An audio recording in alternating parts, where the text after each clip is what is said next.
Gima wuok en kanyiro ni Harambee Stars nyalo nikech onge ng'ama ne ntiere gi geno ni piny Kenya bochopo e quarter finals. Mawarito mana kaka wach kanyo en AFCON.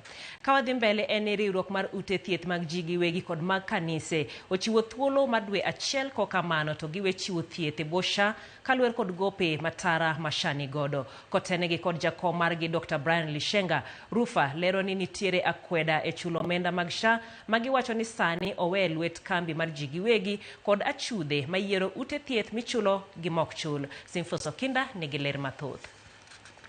Kor jumani weche osebedo kabare kod kocha e wi od thieth mar Nyandiwe dispensary mane migawo mar thieth ochiwo ne milion 19 e chudo mag SHA.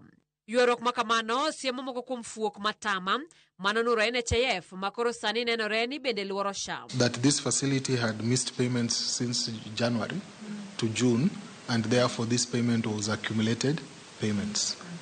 Doesn't make sense. What that means is that somebody manually went into the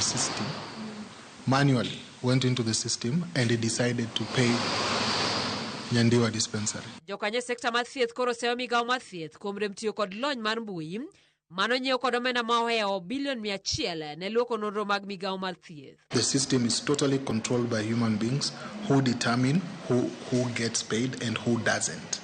That is what it is all about. And number two, the database that we were told we were investing so much money about is non-existent because they simply transferred the NHIF database. They have not cleaned it up. Riwruok mag ute thieth mag ji giwegi kaachiel kod mago mag kanise koro onyiso luoro ni gichopo e giko mar weyo thieth e bwo okumba mar SHA kaluwore kod akweda ma inyisogi e sach chudo mag gope makamago. And we are also receiving increasing remarks that payments are made to the highest bidder. So there is no digital system. No matter how much we are told that there is a digital superhighway, there is AI, we are aware that there is no AI involved. In fact, what we know is that there is a team that sits on Ngong Road that decides which facility is paid, how much, and when it is paid. Rufa wacho ni SHA sani jwango tije kendo chudo makamago sani okete lwet kembe mag ji giwegi machungo ute thieth monego gichul kod mago magopegi iso e bwo kom. The CEO of SHA has no control. The payments are being initiated. So the whole scope of payments is being done by a payroll. Verification of claims is being done by Savannah.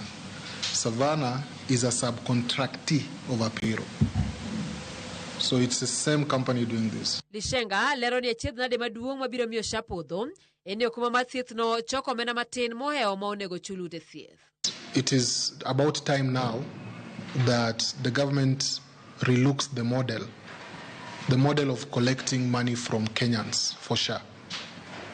First of all, the one that is called proxy means testing has failed. It is unpopular. It is subjecting Kenyans to higher premiums, and Kenyans basically have refused to participate. And then the introduction of the annual payments is also very unpopular, and it is likely to cause more Kenyans not to pay. Nyaka sani jo Kenya ma osendikore ne SHA gin milion 23.